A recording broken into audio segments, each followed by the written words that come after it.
Have you ever really stopped to think about how we learn to speak? I mean, it just sort of happens, right? But behind that seemingly simple process is one of the biggest intellectual showdowns in recent history. Today, we're jumping right into that debate, a story about how our entire understanding of language was flipped on its head. And it all boils down to this one huge question. Is language something we build from the outside in, piece by piece, like stacking blocks, or is it something that's already inside of us, just waiting for the right key to unlock it? That question is the battleground we're exploring today. All right, so to get this, we need to hop in a time machine and go back to the mid-20th century. Back then, one idea completely ruled the world of psychology and language teaching. It was called behaviorism. And honestly, it had what seemed like a really simple, really logical answer for everything. You see, for behaviorists, language wasn't some deep mystery of the human mind. Nope, it was just another behavior, like tying your shoes. Their core belief was that we learn to talk simply by forming good habits. You hear something, you say it back, you get it right, and that mental muscle gets stronger. It's all about practice, practice, practice. And they had a model for it that was, well, incredibly straightforward. It was like a simple three-step dance. Step 1, the stimulus. A teacher gives you a cue, like, good morning.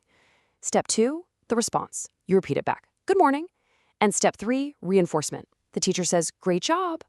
The whole idea was you just do that enough times, and bam, that phrase becomes a habit. And this wasn't just some abstract theory in a book. It completely shaped how millions of people actually learned new languages.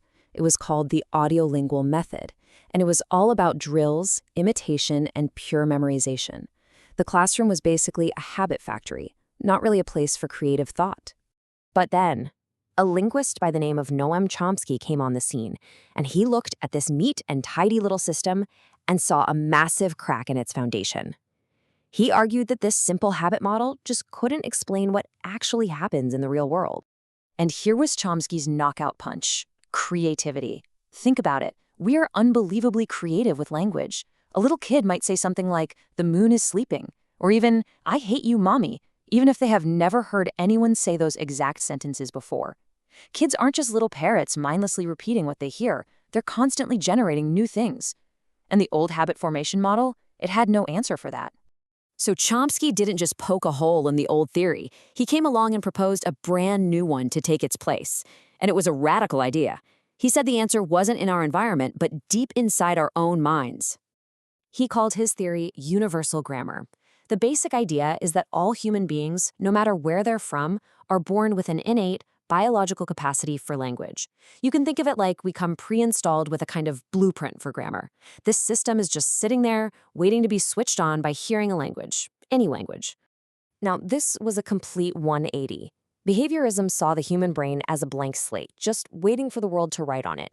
Chomsky argued the exact opposite. He said the mind comes pre-equipped with the essential tools for language.